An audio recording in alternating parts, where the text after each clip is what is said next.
Live from New Delhi, you're watching DD India Newshour, India's voice to the world. I'm Tanvi Taneja. Coming up in the next hour, Donald Trump addresses the UNGA, questions the purpose of United Nations, asks Europe to stop funding Russia, sends a strong message to Hamas for immediate release of hostages. Palestinians across the West Bank celebrate recognition of statehood at the United Nations General Assembly.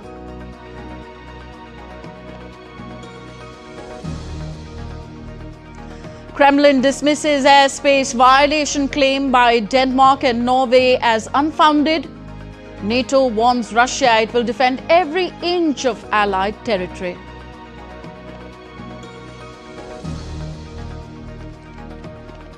Which are escalatory, risk miscalculation and endanger lives. Allies affirmed yet again that our shared commitment to collective defense is unshakable. And Malayalam superstar Mohanlal becomes the youngest ever recipient of India's highest film honour, the Dadasaheb Phalke Award. Hindi film star Shah Rukh Khan gets his first National Film Award for the film Jawan.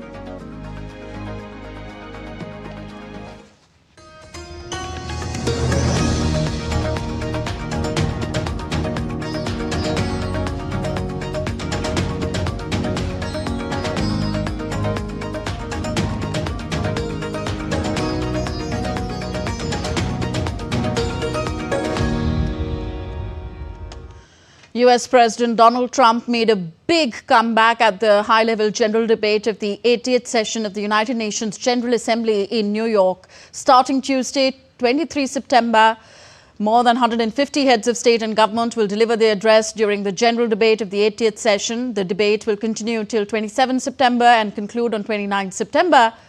Trump reiterated that recognizing a Palestinian state would be a reward for the terrible atrocities Hamas has committed. He also asked the terrorist group to release the hostages now. As everyone knows, I have also been deeply engaged in seeking a ceasefire in Gaza. Have to get that done. Have to get it done. Unfortunately, Hamas has repeatedly rejected reasonable offers to make peace. We can't forget October 7th, can we? Now, as if to encourage continued conflict, some of this body is seeking to unilaterally recognize a Palestinian state. The rewards would be too great for Hamas terrorists for their atrocities. This would be a reward for these horrible atrocities, including October 7th, even while they refuse to release the hostages or accept a ceasefire. Instead of giving to Hamas and giving so much, because they've taken so much, they have taken so much. This could have been solved so long ago. But instead of giving in to Hamas's ransom demands, those who want peace should be united with one message: release the hostages now. Just release the hostages now. While speaking about the Russia-Ukraine conflict, Donald Trump warned Russia of powerful tariffs if Ukraine war continues. He also asked Europe to join the United States in tough measures against Russia and immediately seize all energy purchases from Russia. In the event that Russia is not ready to make a deal to end the war, then the United States is fully prepared to impose a very strong round of powerful tariffs which would stop the bloodshed, I believe, very quickly. But for those tariffs to be effective, European nations, all of you are gathered here right now, would have to join us in adopting the exact same measures. I mean, you're much closer to this. We have an ocean in between. You're right there. And Europe has to step it up. They can't be doing what they're doing. They're buying oil and gas from Russia while they're fighting Russia. It's embarrassing to them, and it was very embarrassing to them when I found out about it, I can tell you that. They have to immediately cease all energy purchases from Russia. Otherwise, we're all wasting a lot of time. More and more countries have announced their decisions to recognize a Palestinian state after the UK, Canada, Australia and Portugal. While announcing decision to recognize a Palestinian state, French President Emmanuel Macron called for an end to the conflict in Gaza. White House said that Trump believes Palestinian recognition rewards terrorist group Hamas. But UN Chief Antonio Guterres reaffirmed that statehood for Palestinians is a right, not a reward. As the support for Palestinian statehood is growing louder each passing day, cracks seem to be appearing at the foundations of some of the strongest global alliances which have stood united on various critical issues in the past. On Monday, France joined Britain, Canada and other Western allies in recognizing the Palestinian state at a World Summit in New York. French President Macron stressed that time has come for peace in Gaza. Bâtir la paix, c'est ce qui nous rassemble ici. Time has come. This is why, loyal to my country's historic commitment to the Middle East for peace among Israeli people and Palestinian people, I declare that France recognizes today the state of Palestine.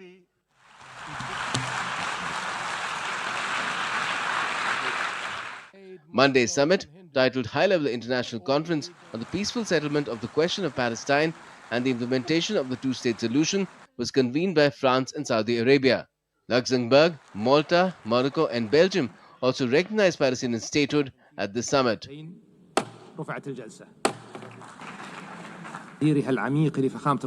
This recognition today is not symbolic, but reflects a will and a responsibility in fulfilling the rights of the Palestinian people to self-determination and decisive action towards ending occupation and making the two-state solution a reality that is irreversible. But some nations adopted a cautious approach towards recognizing a Palestinian state. Italy was among them. Our position is clear. Italy is against the occupation of Gaza Strip and against any idea of displacement of its population. Italy condemned also the recent attack against Doha, but we encourage Doha to continue in the crucial effort to mediate, together with Egypt and the United States, to reach a ceasefire. UN Secretary General Antonio Guterres said that the Palestinians have the right to their own state. And let's be clear, statehood for the Palestinians is a right, not a reward. And denying statehood would be a gift to extremists everywhere. Without two states, there will be no peace in the Middle East, and radicalism will spread around the world. Meanwhile, Monday's meeting in New York was trashed by Israel and the United States. As for all of these Western nations that are recognizing a Palestinian state, the president has been very clear. He disagrees with this decision. Even Israeli ambassador to France slammed Macron's decision to recognize a Palestinian state. France is unfortunately becoming a destabilizing agent in the Middle East because of their, I don't know what is behind it, but the need for them to make statements that are, more show than anything else. European Commission President Ursula von der Leyen, on the other hand, pledged coordinated international efforts for Gaza's reconstruction and economic recovery. We Europeans will set up a dedicated instrument for Gaza's reconstruction in coordination with other donors' efforts. Gaza must be rebuilt, the Palestinian economy must be relaunched, and I invite all of you to join in the effort to make this happen. Meanwhile, Palestinian President Mahmoud Abbas asked the Hamas and other factions to surrender their weapons to the Palestinian Authority. On the ground, the growing recognition of a Palestinian state triggered celebrations on the streets of Ramallah in the West Bank. Palestinians could be seen waving Canadian, Dutch and other international flags of countries which have given the cause of Palestinian statehood a new hope. Fuzail Ahmed's report, DD India. United Nations Secretary General Antonio Guterres, in his address to the UN General Assembly earlier, called for ending the Gaza, Ukraine and Sudan conflicts. In Ukraine, relentless violence continues to kill civilians, destroy civilian infrastructure, and threaten global peace and security. I commend recent diplomatic efforts by the United States and others. We must work for a full ceasefire and a just, lasting peace in accordance with the Charter, UN resolutions, and international law. Nothing can justify the horrific Hamas terror attacks of October 7 and taking of hostages, both of which I have repeatedly condemned. And nothing can justify the collective punishment of the Palestinian people and the systematic destruction of Gaza. We know what is needed. Permanent ceasefire now. All the hostages released now. Full humanitarian access now. And we must not relent in the only viable answer to sustainable Middle East peace, a two-state solution as so eloquently reaffirmed yesterday. What kind of world do we... Moving on now, NATO has warned Russia to stop airspace violations along its eastern flank after the alliance held urgent talks about jet incursions in the territories of its member countries in the recent days. Russia denied the allegation, calling the charges completely unfounded. Ukrainian President Zelensky, meanwhile, met his Kazakh counterpart on the sidelines of the UNGA in New York. He again called for continued diplomatic efforts to end the Ukraine conflict. DD India's Raghav Kumar Jha reports. The two busiest airports in the Nordic region, Copenhagen and Oslo, were shut for 4 hours on Monday after unknown drones were sighted in their airspace late on Monday. Copenhagen Airport was closed for 4 hours when 2 to 3 large drones were seen flying in its immediate vicinity, while the Oslo airport was closed for 3 hours following 2 sightings. Some 20,000 passengers got stranded at these airports as around 100 flights were either cancelled or delayed. Airports in Copenhagen and Oslo reopened early Tuesday. However, heavy delays and disruptions were expected throughout Tuesday as many planes were not at their planned airports. Danish Prime Minister Mette Frederiksen termed it a serious attack against critical infrastructure in Denmark and asserted that the authorities are taking this very seriously, adding that Russia could be involved. I consider it a serious attack against critical infrastructure in Denmark. There should be no mistake about the fact that drones in connection with an airport can have very serious consequences.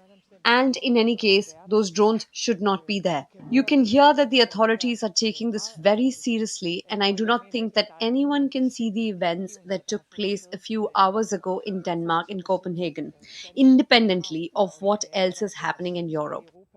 Russia denied the allegation that it was connected and said the charges were completely unfounded. If ones make those unfounded accusations and they continue doing it, such statement cannot be taken seriously. We hear those unfounded accusations very often.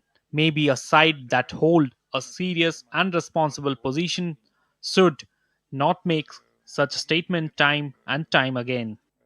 NATO on Tuesday warned Russia that it would use all means to defend against any further breaches of its airspace, after the downing earlier this month of Russian drones over Poland and Estonia's report of an intrusion of Russian fighter jets last week.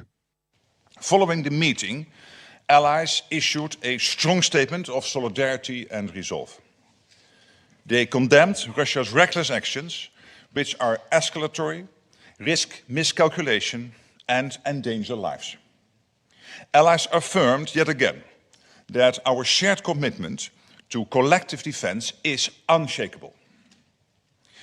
We do not want to see a continuation of this dangerous pattern by Russia, intentional or not, but we stand ready and willing to continue to defend every inch of Allied territory.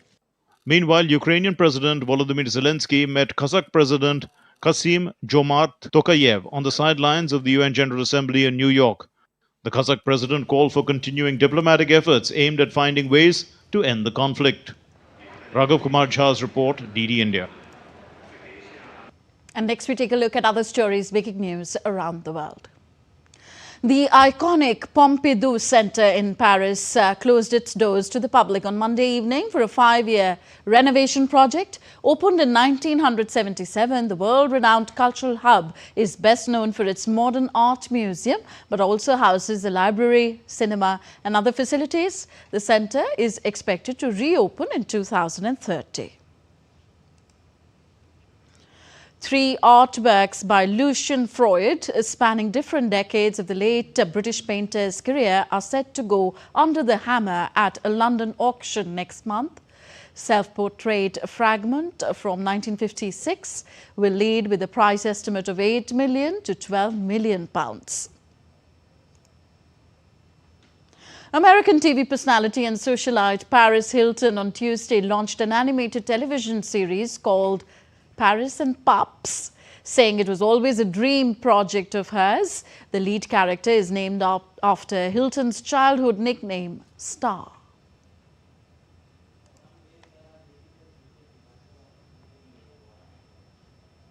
You're watching DD India Newshour, still to come on the show. GST 2.0 sparks festive sales across India. Cars, TVs witness record sales on the first day of the Navratri festival. Hong Kong and South China brace themselves as super typhoon Ragasa nears. And India makes its presence felt at Asia's largest marketplace for cinema and creative content at Bexco in Busan.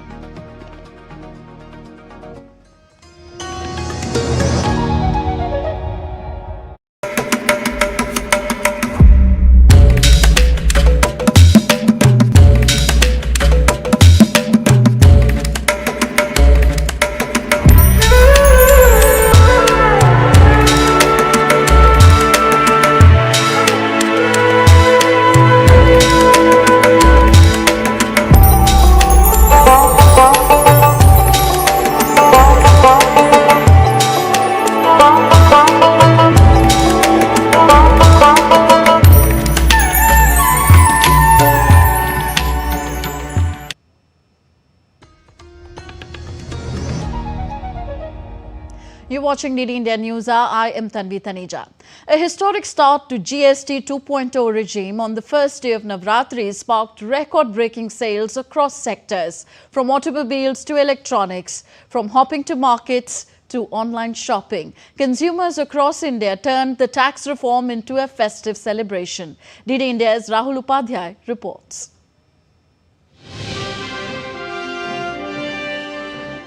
Record-breaking sales were observed across multiple sectors on the first day of Navratri, with businesses registering growth between 30% and 150%. This marked a historic beginning for GST 2.0 as the revised goods and services tax slabs came into effect on September 22.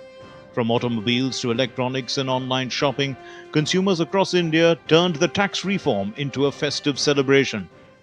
On September 22nd, GST 2.0 kicked off with a bang, coinciding perfectly with the start of Navratri. The Modi government's reform tax structure brought lower prices and simplified slabs, giving consumers a direct reason to celebrate.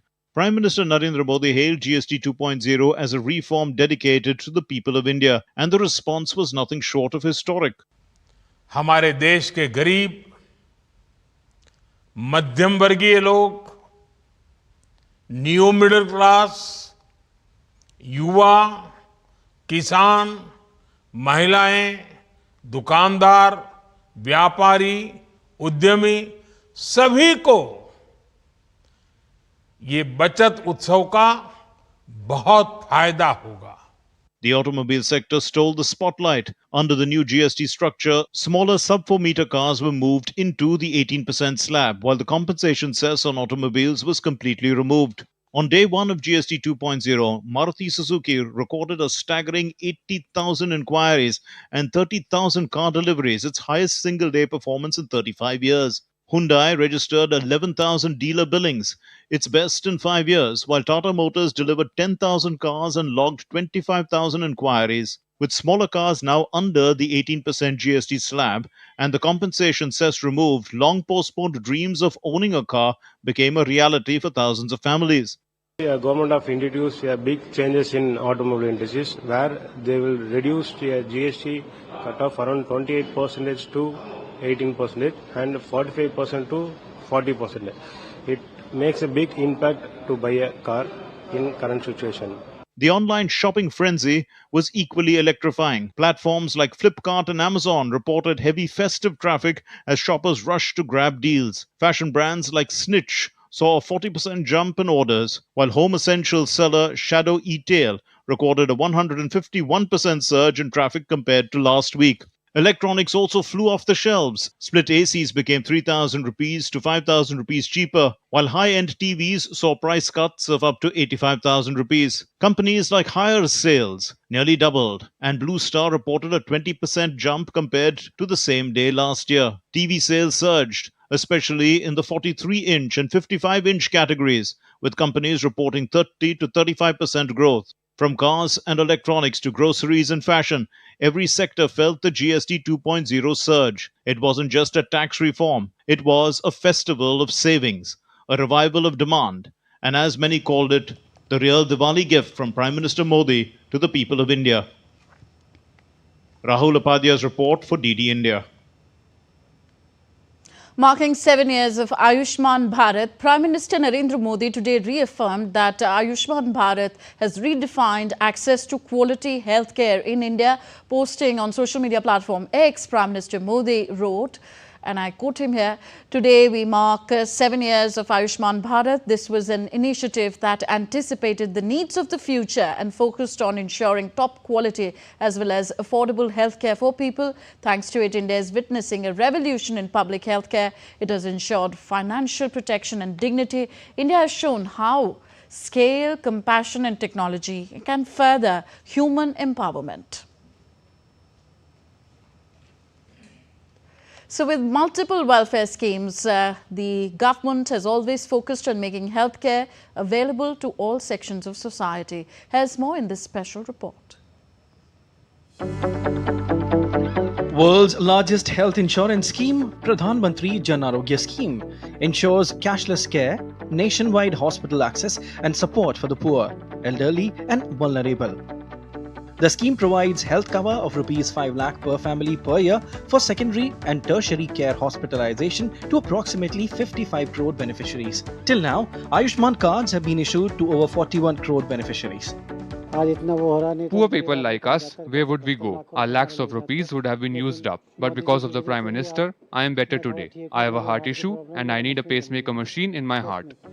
In October 2024, the scheme was expanded to include all senior citizens above 70 years of age. More than 6 crore people have already started receiving benefits under Ayushman Vaya Vandana cards. Almost half of the patients availing treatment are women. The biggest advantage of this scheme is its portability. A card issued in one state can be used for treatment in another state. Over 12 lakh people have already benefited from this interstate portability. This scheme ने access to healthcare बढ़ाई. This scheme has increased the access to healthcare and has given confidence to the poor that their treatment can be done.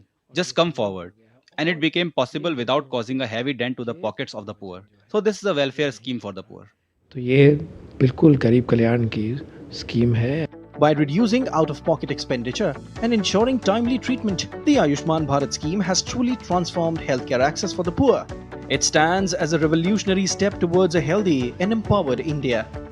Nitendra Singh's report for DD India.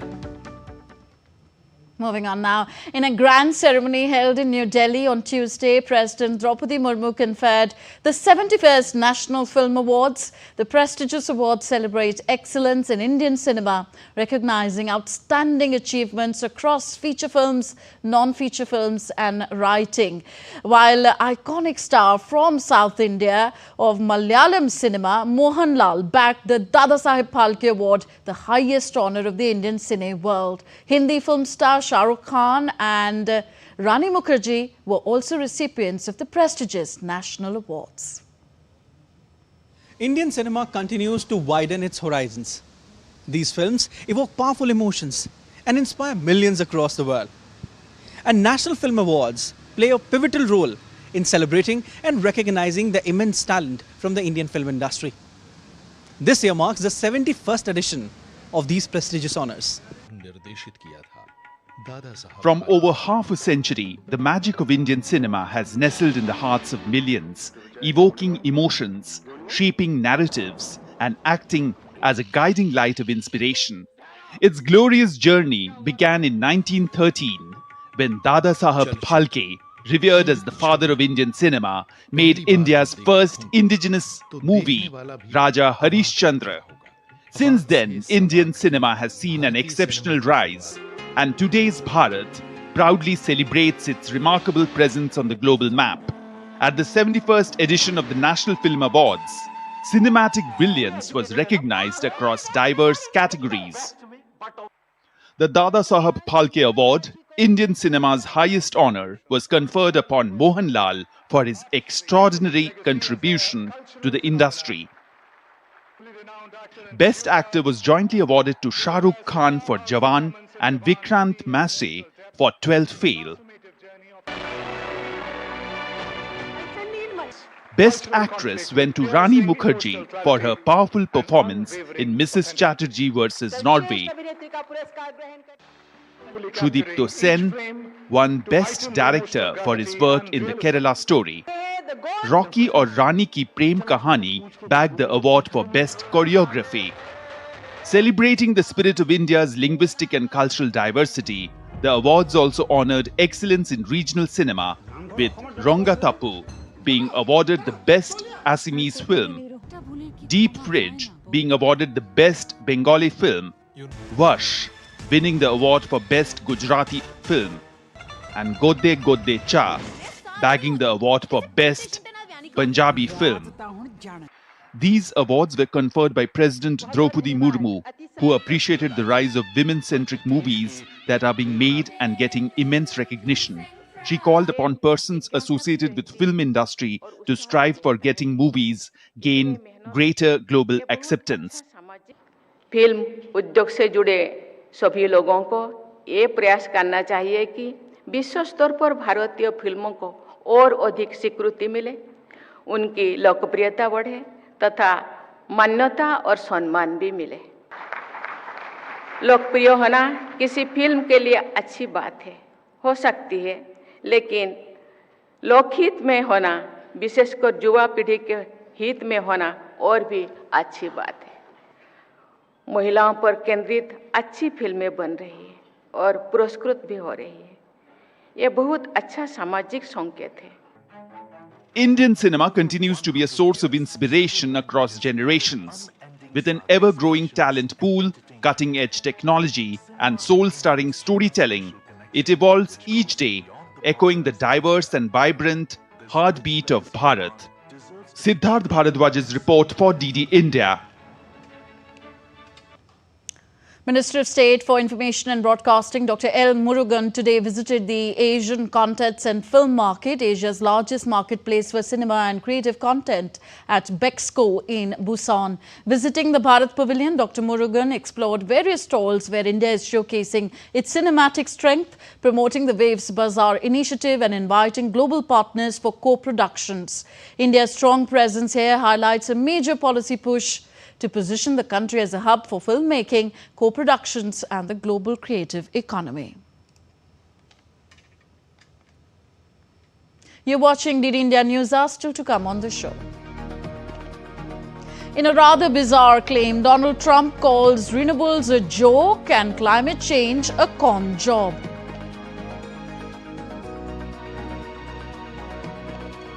So we assess the crux of Donald Trump's speech at the 80th session of the UNGA as he claims to have stopped multiple unendable wars.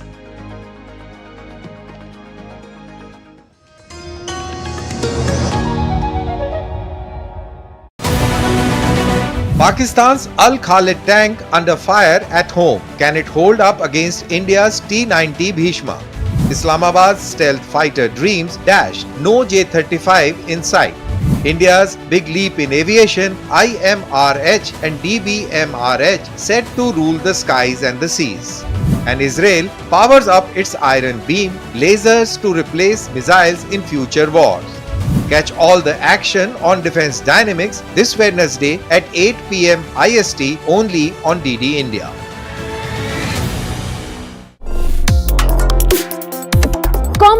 issues, hidden agendas, twists and turns, strategic games. We think all dots are linked. We just need to connect them. Join me every week as I connect the dots to unravel hidden designs in statecraft, mysteries, and decode issues that matter to you. Watch Connecting the Dots with me at these times on DD India.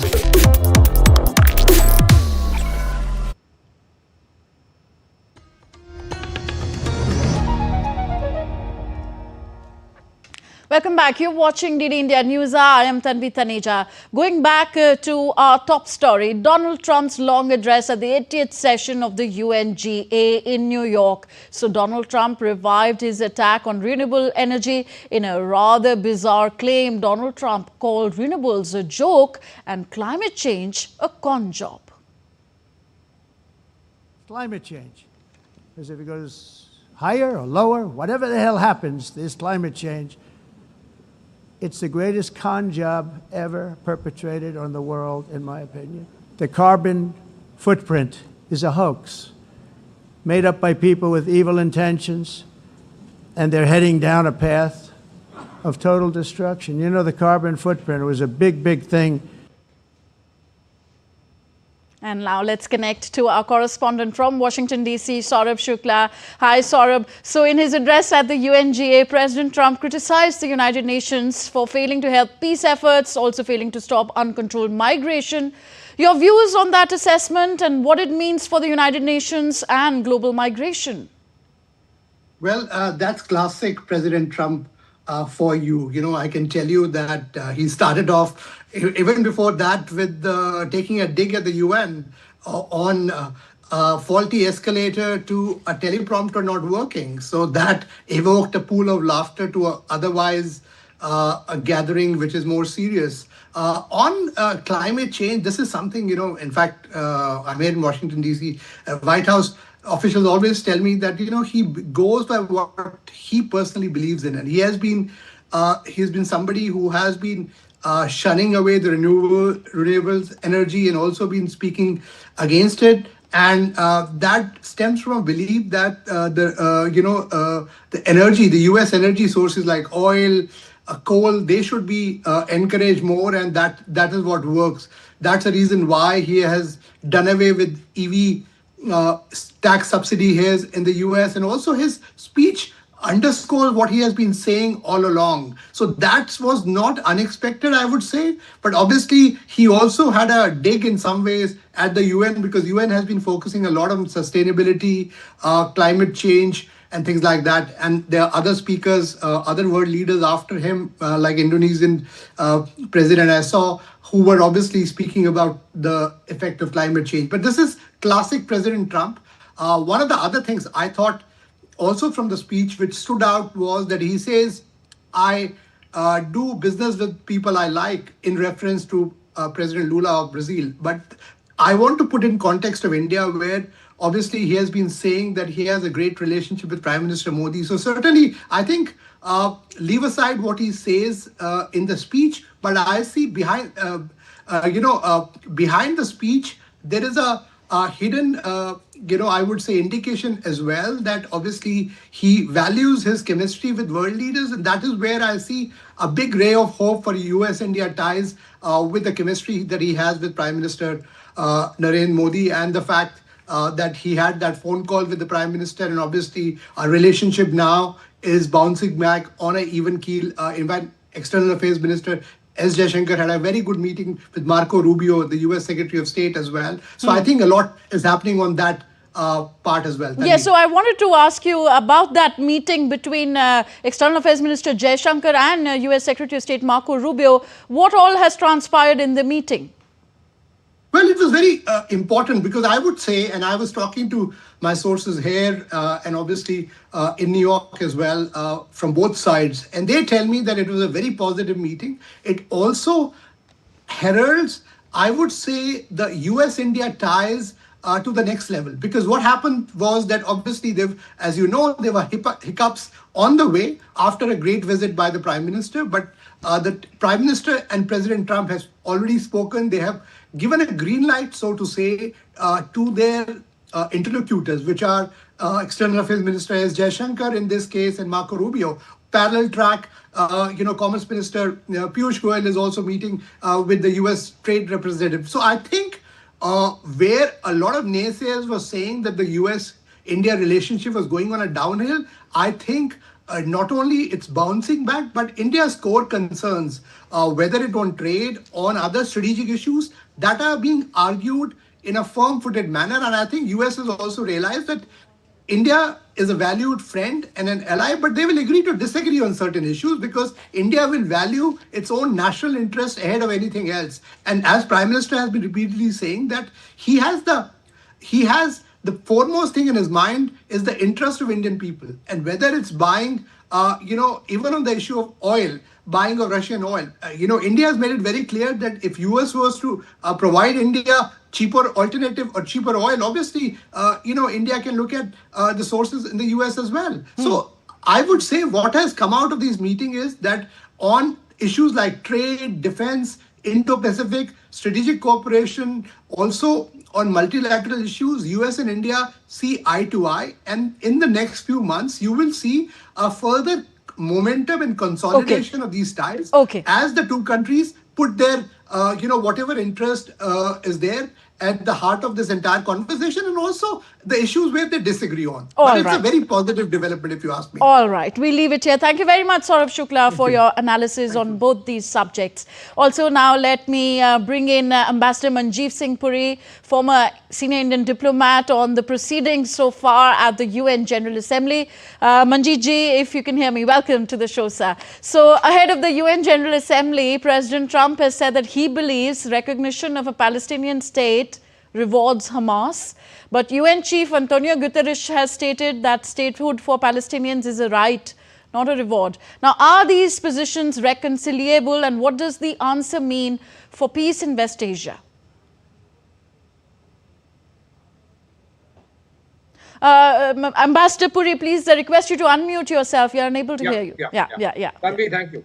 Tanvi, the United Nations is a place where convergences, when they happen, they are very good, but people live with divergence.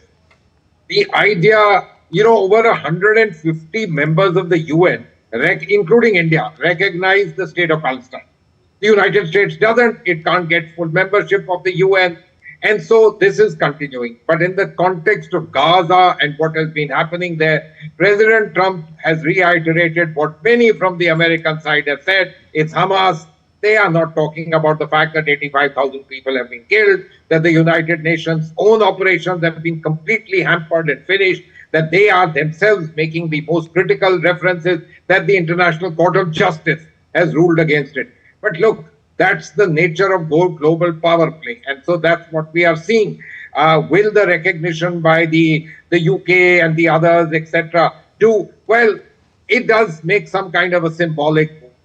Frankly, it's a situation which requires doing things really, not just talking, but walking the talk. And I am not really seeing much in that direction. Okay, looking at President Trump's speech, he spoke of Iran's nuclear weapon efforts, the need to stop the war in Gaza, also to stop the crisis in Ukraine. He called on Europe to stop buying energy from Russia, something he has said in his most public appearances. Of course, not to forget his claim of ending multiple unendable wars. Probably he wants a thank you from United Nations as well. Well, they don't give the Nobel Prize, so what can I say about that? And I believe in the middle of his speech, he said, I want the prize, but no, I have to save life. Yeah. Well, very good. The world's greatest con guy is saying the greatest existentialist threat is a con job. So what do you want me to say about it? Look, he has said things which are exactly what he has done and what he has stated repeatedly from the pulpit of the Oval Office, the White House lawns, etc., etc. His views on Iran are well known to everybody. We should stop the war in Gaza. Please tell me what the United States, the one country with true equities, especially on that country which is really the country that matters, Israel. What have they done about it? The fact is precious little. So I'm afraid this is one of the most challenging times in the history of the United Nations. When it started off, there was contestation, the USSR and the Americans on two sides, the so-called G2 of those days. Then you had the collapse of the USSR. Everybody thought multilateralism all to the fore. But this kind of challenge of trying to move at it with a wrecking ball, saying that you didn't accept my renovation bid and accepted somebody else's bid, your teleprompter is not working. Come on, we all know that. But he's the president of the United States. So no matter what we say, poo-poo and so on and so forth, the fact of the matter is that he is in command of the world's strongest country, strongest army, strongest defense force, strongest money, power, economy. And so therefore, I'm afraid we have to pay attention to him and hope that, even within all of what he says, there are ways that can be found forward for global good, for the American good, for everybody else's good.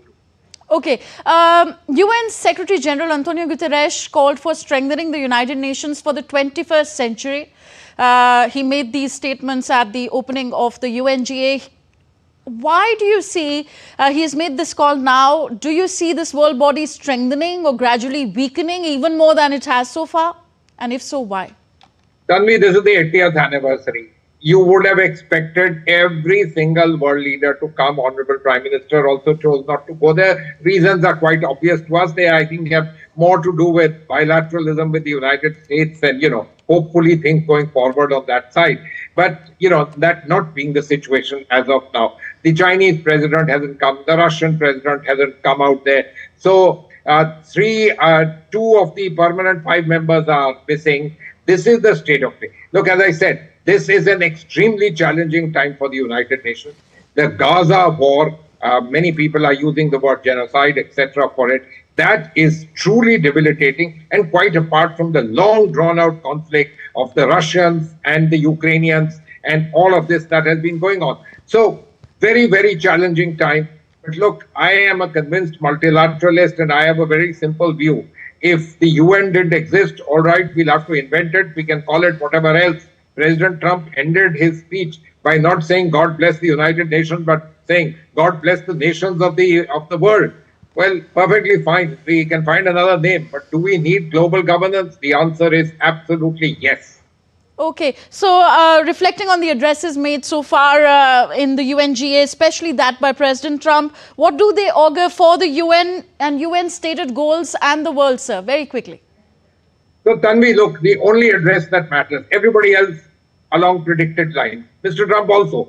But, he is the host, the largest paymaster into the UN, although the Chinese are coming very close to that.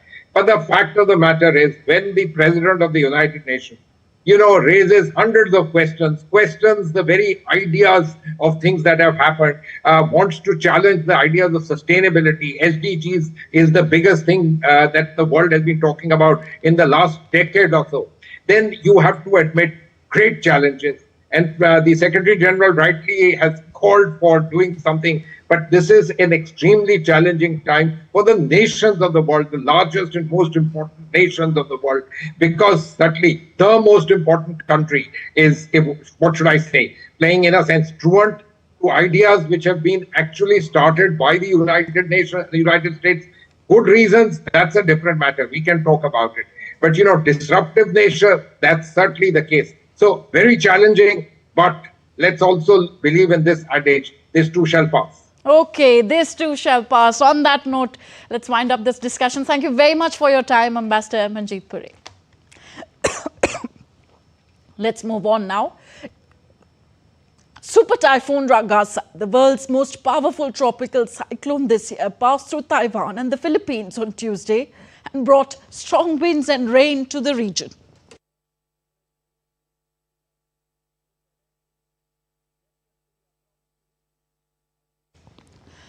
The super typhoon was generating maximum sustained winds of 205 kilometers per hour as it nears Hong Kong and southern China. Take a look at this report.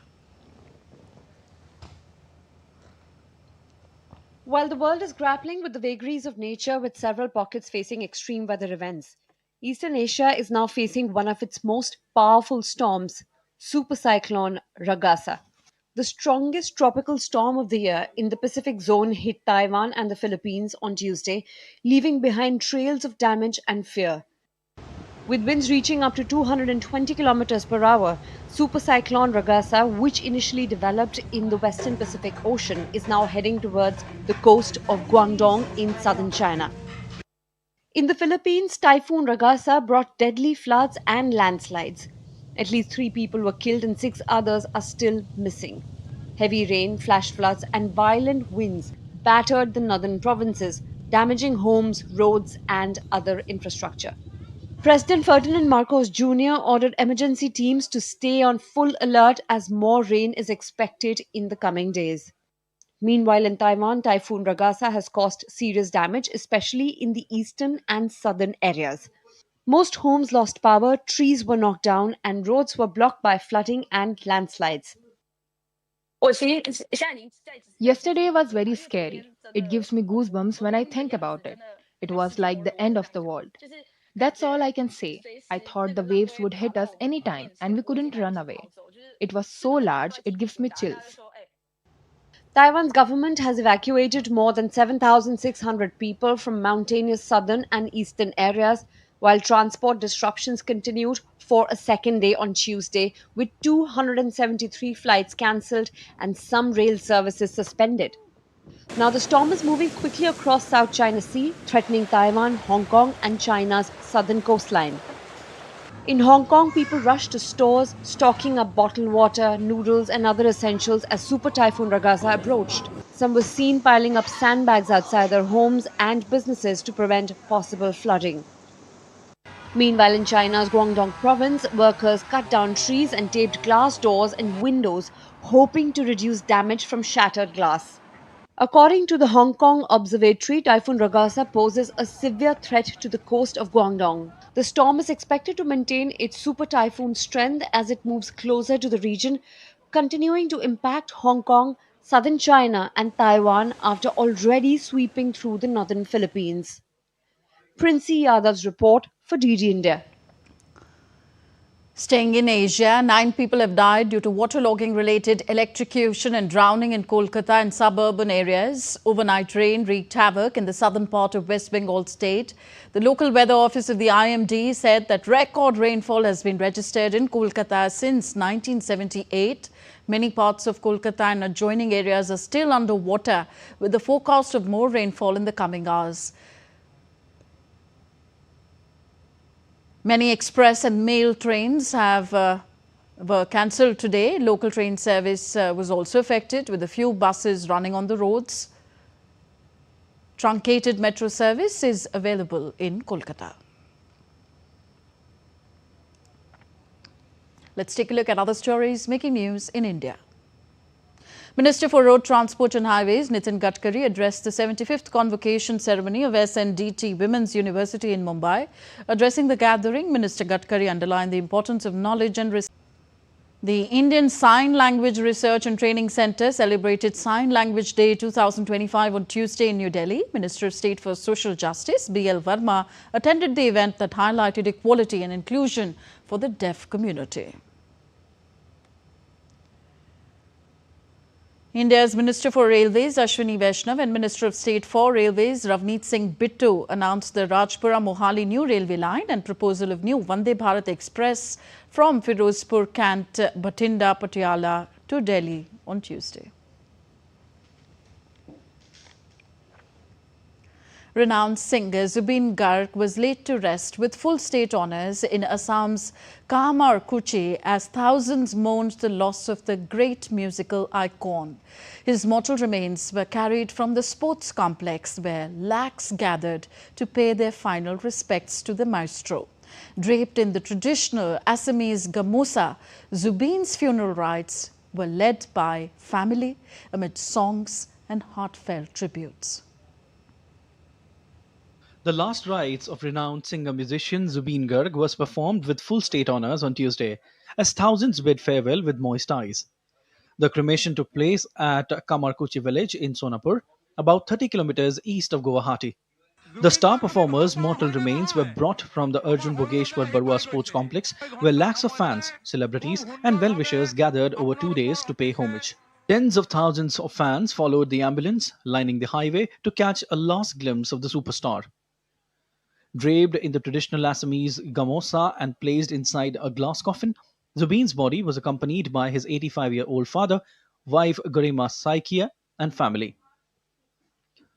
Thousands sang Mayabini, one of his most iconic songs, as his sister Palmi Borthakur performed the cremation rites, with the crowd chanting his name in grief and reverence. A ceremonial 21-gun salute was accorded. His hit Hindi songs Ya Ali from 2006 from Gangster and Dil Tu Hi Bata from Krish brought him national fame. Assam declared 3 days of mourning after his death, with prominent politicians and musicians joining fans from across the region who travelled to Guwahati to pay their last respects. Union Minister Kiran Rijiju, Minister of State for External Affairs Pavitra Margarita, and Assam Chief Minister Himanta Biswa Sarma also paid their respects. The cremation followed a second autopsy that ruled out any foul play in his death. Rabindra Kumar's report for DT India.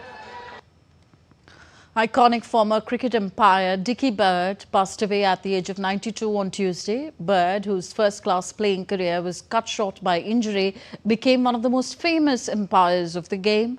He officiated in 66 tests and 76 ODIs, including 3 World Cup finals. Dickie Bird enjoyed an illustrious career as an international umpire, writing his name into history as the most famous and popular official in the game's history.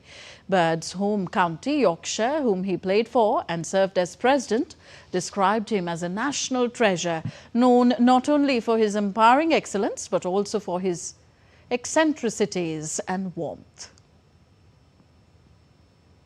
The preparations at Delhi's Jawaharlal Nehru Stadium are in full swing for the World Para Athletics Championship, which will begin on September 27th. Organisers are fully geared up for the largest para-sporting event in the country, and one of the key aspects has been briefing volunteers about their roles, as their contribution is crucial for the success of the event. This is the 12th edition of the championship, and for the first time, India will be hosting these para games. A comprehensive audit has been conducted on training and accessible grounds, and the report has been submitted to SAI and Paralympic officials to further enhance accessibility. We have also ensured that transportation to and from venues is accessible regardless of vehicle size, so that athletes can focus on their games without logistical worries.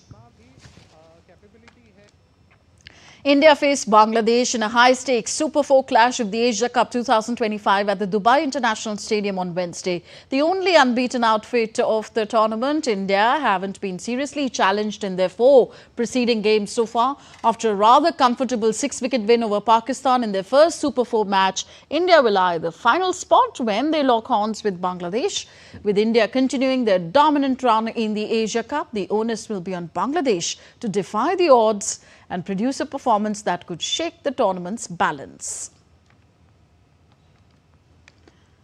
And to the prestigious awards in the game of football, Paris Saint-Germain winger Ousmane Dembele clinched the Ballon d'Or in Paris for his starring role in the club's Champions League triumph last season. The 28-year-old France forward Dembele became the 6th French player to lift the award and the first since Karim Benzema in 2022. He beat Spain and Barcelona forward Lamine Yamal, with his PSG teammate Vitinha taking the 3rd place. Spain's Etiana Bonmati, the Champions League player of the season, won the women's Ballon d'Or for the 3rd time in a row. The Paris Saint-Germain, who won the treble of Champions League, Ligue 1 and the French Cup last season, were named Team of the Season. Luis Enrique was voted Best Coach, and Gianluigi Donnarumma was recognized as top goalkeeper with the Yashin Trophy, while England manager Serena Wiegman was honoured as Women's Coach of the Year after leading her side to the European title. So that's all for this edition of DD India News Hour. Do let us know your thoughts on the news of the day. Connect with us on our different social media handles at DD India Live. And you can also download our DD India mobile app for quick news and updates from India and the world on the go. We'll be back with more news as it breaks here on DD India. I'm Tanvi Taneja from all of us here in New Delhi. Thank you for watching. Namaskar.